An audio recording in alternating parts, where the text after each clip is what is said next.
Hello friend, good morning, welcome my new blog. तो friend, कैसे हो आप सब लोग? आई होप आप सब लोग अच्छे होंगे, मस्त होंगे, भले चंगे होंगे। और बहुत दिनों के बाद, यानी हमको आए 1 हफ्ता हो गया बाहर से, और उसके बाद ये ब्लॉग अपलोड कर रही हूँ क्योंकि थोड़ा सा मौसम चेंजिंग की वजह से गला ख़राब हो गया था, तो वॉइस एडिटिंग करने में हो रही थी दिक्कत। तो थोड़ा सा अभी ठीक है, मतलब ठीक हूँ पहले से। तो मैंने सोचा चलो ब्लॉग को अपलोड करती हूँ। और साथ में आते आते ही बीमार भी हो गई थी, साथ में मोबाइल भी ख़राब हो गई थी, तो मोबाइल को भी मैंने बनने के लिए दिया हुआ था। और जल्द ही मैं नया मोबाइल लूँगी ब्लॉग शूट करने के लिए, क्योंकि वाली मोबाइल का कैमरा वगैरह जो है सब खराबी हो गया है, बस किसी तरह से चल रहा है। तो सुबह सुबह नहा धोकर हम लोग आए थे ऊपर इस तरह से घूमने के लिए, मौसम देखने के लिए। आप लोग देख ही रहे हो कितना धुआं धुआं सा हुआ है। और रात में इसी तरह से हम लोग रूम में भी गए थे इस छत वाले रास्ते से, क्योंकि इधर से मैं थोड़ा घूमने के लिए आई थी। और अभी इसी रास्ते से हम लोग जा रहे हैं ब्रेकफास्ट करने के लिए। और ब्रेकफास्ट करने के बाद यहाँ से हम लोग करेंगे चेकआउट, क्योंकि आज हम लोग को यहाँ से निकलना है। और आज ही नेपाल से हम लोग को वापसी भी करना है इंडिया के लिए, क्योंकि हम लोग का जो पैड बना हुआ था नेपाल के लिए वो 1 दिन के लिए ही बना था। और 1 दिन का चार्जिंग 600 या 700 के आसपास में होगा, मुझे नहीं मालूम है। क्योंकि जो पैड बना था 1 दिन का हम लोग का नेपाल घूमने के लिए, वो भाई और लोग, मतलब जितने साथ में थे सारे लोग मिलके बनवाए हुए थे। तो मुझे उसका कोई आइडिया नहीं है, लेकिन हाँ 1 दिन का ही बना था हम लोग का पैड यहाँ नेपाल में घूमने के लिए। तो बस आज पूरा हो जाएगा, और उसको पूरा होने से पहले हम लोग को निकलना है यहाँ पे। तो बस अभी हम लोग आ गए हैं ब्रेकफास्ट करने के लिए। और बहुत सारे आइटम थे, वेज थे, नॉन वेज थे, और फाइनली हम लोग हैं वेजिटेरियन। तो वेजिटेरियन देखना पड़ेगा, और जिसको जो पसंद आ रहा है वो अपने पसंद की चीज़ें यहाँ पे खा रहा है। तो मुझे तो पहले ऐसा लगता था कि वेजिटेरियन लोगों के लिए बहुत सारे ऑप्शन होते होंगे, वो कहीं भी खा लेते होंगे। लेकिन जब मैं अपने देश से बाहर गई और घर से बाहर गई, तब मुझे जाके पता चला कि नॉन वेज वाले लोगों के लिए बहुत सारे ऑप्शन होते हैं। वेजिटेरियन वालों को तो सोचना पड़ता है, क्योंकि हम लोग के सारे बहुत सारी दिक्कतें आई हैं खाने को लेके। जल्दी वेजिटेरियन खाना कहीं मिलता ही नहीं था, बहुत खोजने के बाद मिलता था। और फिर मतलब कई जगहों पर घूमते फिरते थे तब जाके मिलता था।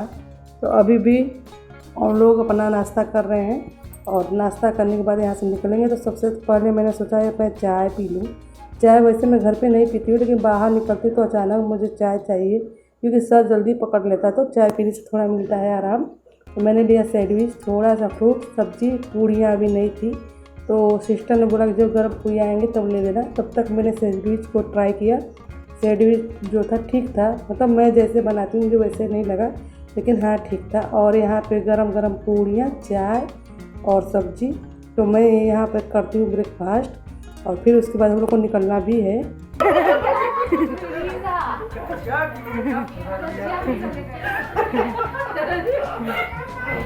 नाम इसको जानना था, नाम मेरा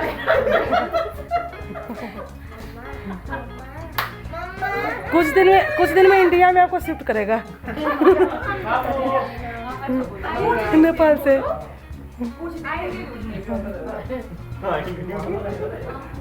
ऐसे हंसो मत, गड्डी रखा है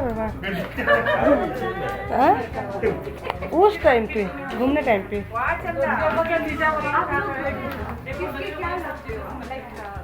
ये मेरा फ्रेंड है। हाँ, सबकी दीदी श्वेता दीदी। मम्मी इनकी मदर। हाँ ब्रदर सिस्टर। वो उधर जीजा जी, ये ब्रदर कहाँ गए?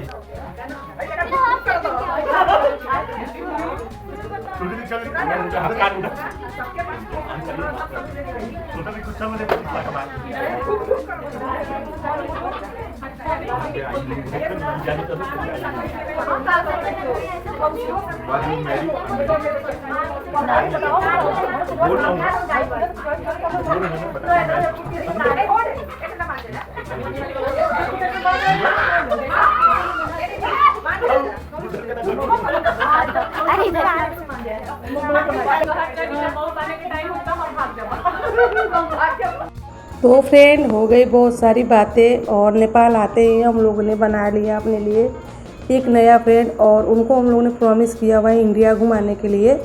तो वो जल्द ही इंडिया आएंगी, और जब भी इंडिया आएंगी आप लोग को ज़रूर मिलाया जाएगा उनसे, फ़िलहाल में उन्होंने तो प्रॉमिस ही किया है आने के लिए, अगर आएंगे तो सही है, नहीं आएंगे तो कोई बात ही नहीं।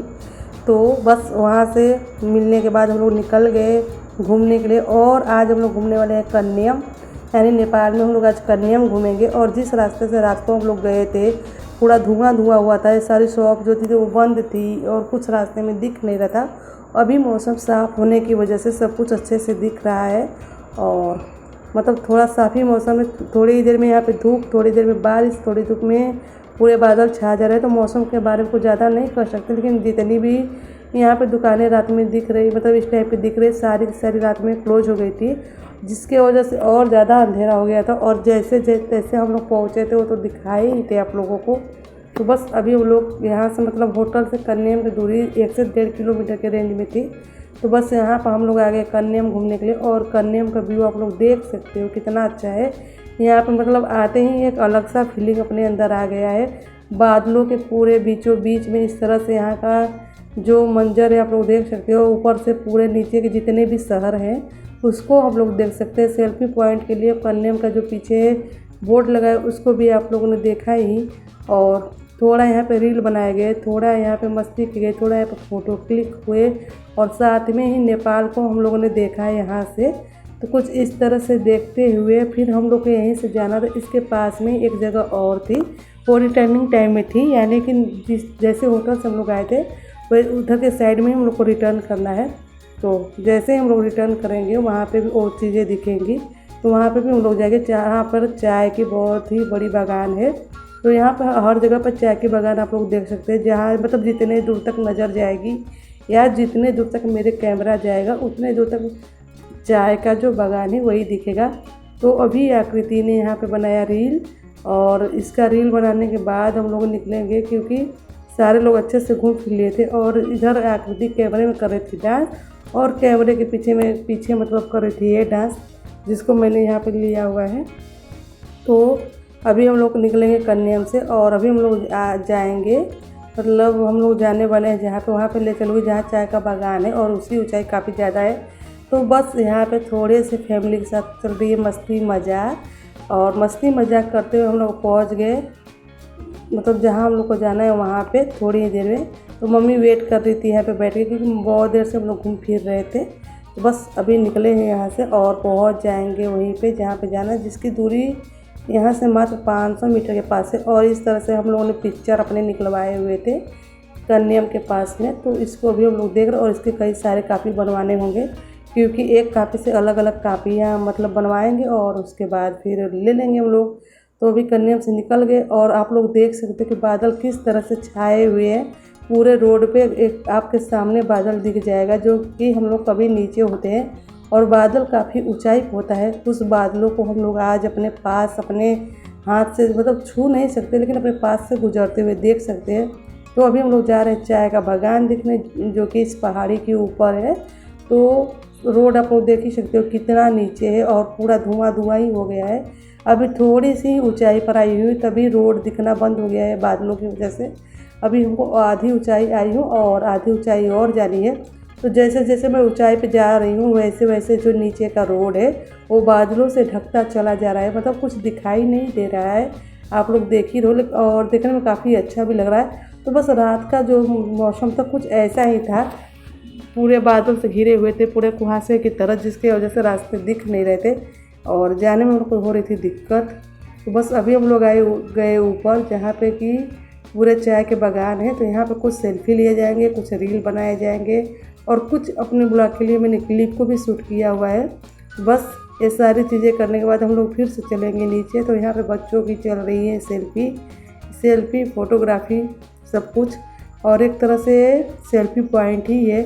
लोग यहाँ पे रील सेल्फी यही करने के लिए आते हैं, क्योंकि इतनी ऊंचाई पर कोई चाय का बागान देखने के लिए तो आएगा नहीं। चाय का बागान नीचे भी देख सकता है।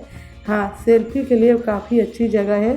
और जो लोग भी नेक्स्ट टाइम पे यहाँ पर अगर कभी आना चाहेंगे तो यहाँ पे ज़रूर घूमेंगे और यहाँ का जो व्यू है उसको ज़रूर देखेंगे। काफ़ी खूबसूरत जगह है और काफ़ी अच्छी जगह है। तो हम लोग घूम फिर लिए और अभी चलते हैं नीचे। मम्मी नहीं आई थी, मम्मी नीचे ही थी, क्योंकि मम्मी को ज़्यादा ऊंचाइयों पर चढ़ना नहीं है अभी इस टाइम पे।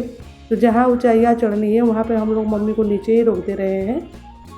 और उसके बाद आ गए नीचे और यहाँ देखिए चाय के बागान से कुछ चाय लिए गए हैं जिसको कि हम लोग देख रहे थे और ये लोग बातें भी कर रहे थे, बता रहे थे कि यहाँ की जितनी भी चाय हो जाएंगी फैक्ट्रियों में और उसके बाद इनका जो चाय है वो चाय जैसे पैकेट में पैक हो जाता है, मिलता है हम लोग को उस तरह से मिलेगा।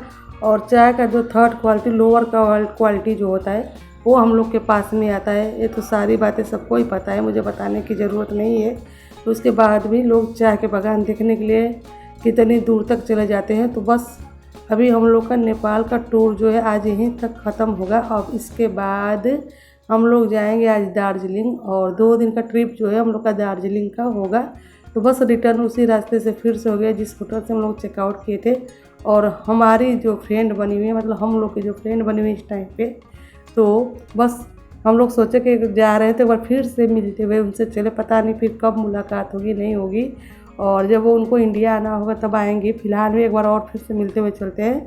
तो हम लोग फिर से वही पहुंच गए होटल के पास में और वहाँ पर उनसे की मुलाकात करने के बाद फिर से हम लोग निकल गए और अब सीधे जाएंगे दार्जिलिंग और नेपाल का बॉर्डर हम लोग करेंगे थोड़ी ही देर में क्रॉस और पहुँच जाएंगे इंडिया। तो ये था हमारे नेपाल टूर का वीडियो यानी ब्लॉग। और नए ब्लॉग में आप लोग से हम मिलेंगे दार्जिलिंग में, जिसका ब्लॉग मैं अगले ब्लॉग में अपलोड करूँगी। आज मैंने नेपाल घूमा तो मैं नेपाल ब्लॉग आप लोग को दिखा रही हूँ और कल घूमूँगी, कल से मतलब दार्जिलिंग का वीडियो यानी ब्लॉग आप लोग के साथ मैं करूँगी शेयर। तो ये है नेपाल का बॉर्डर जहाँ से नेपाल होता है ख़त्म और इसके बाद नेपाल का 0 पॉइंट या पॉइंट सीमा कुछ ऐसे करके पड़ता है। तो वहाँ से नेपाल ख़त्म होकर दार्जिलिंग स्टार्ट हो जाता है। तो बस यहाँ से कम 50 या 100 मीटर की दूरी पे ही वो वाली जगह पड़ती है। वहाँ से नेपाल ख़त्म होगा और वहाँ से शुरू हो जाएगा हमारा इंडिया। तो बस थोड़ी देर में हम लोग पहुँचेंगे, कुछ चाय नाश्ता करेंगे वहाँ पे क्योंकि वहाँ पे मिला था और फिर वहीं से शुरू हो जाता है हम लोग का इंडिया। और इस तरह से दोनों बीचों मतलब रास्ते के दोनों बीचों बीच पहाड़, जंगल, झाड़ियाँ और फिर उसके बाद पहुँच गए हम लोग वो पॉइंट सीमा 0 पॉइंट सीमा क्या करके था मैंने ध्यान से देखा भी नहीं इसको, नेपाल के बॉर्डर को। उसके बाद हम लोग पहुँच गए यहाँ पे। तो हमने खाया झाल मुड़ी जो कि इधर के एरिया में काफ़ी प्रसिद्ध है, हर जगहों पर आसानी से मिल जा रहा था। और बच्चे जितने भी थे खाए मैगी, बड़े लोगों ने भी इसको ट्राई कर लिया, साथ में चाय। फिर ये सारी चीज़ें खाने पीने के बाद यहाँ से हम लोग की थी वापसी। और हाँ, एक चीज़ मैंने और लिया था जिसको मैं आप लोगों के साथ शेयर करती हूँ। ये है चना चुरमुर, पता नहीं क्या था मुझे नहीं समझ में आया। इसमें कच्ची मैगी को इस तरह से तोड़ के मिला दिया गया जिसका टेस्ट काफ़ी अजीब सा ही लग रहा था। और फिर उसके बाद हो गई वापसी। और दार्जिलिंग का देखिए है मौसम पूरे कुहासे और धुएं से भरा हुआ। तो फ्रेंड इस ब्लॉग को मैं यहीं पे एंड करूँगी, नए ब्लॉग में आप लोग से फिर मिलूँगी। और दार्जिलिंग को मैं जितने दिन भी घूमूँगी, 1 दिन 2 दिन 3 दिन, उसको आप लोग के साथ ब्लॉग में करूँगी शेयर। तो चलिए फ्रेंड इस ब्लॉग को एंड करती हूँ। आई होप फ्रेंड ये वाला भी ब्लॉग आप लोग को पसंद आएगा तो हमारे चैनल को लाइक शेयर सब्सक्राइब ज़रूर करते जाइएगा और हमारे साथ में आप लोग भी इस मौसम का आनंद लीजिए। Thank you so much friend, bye bye.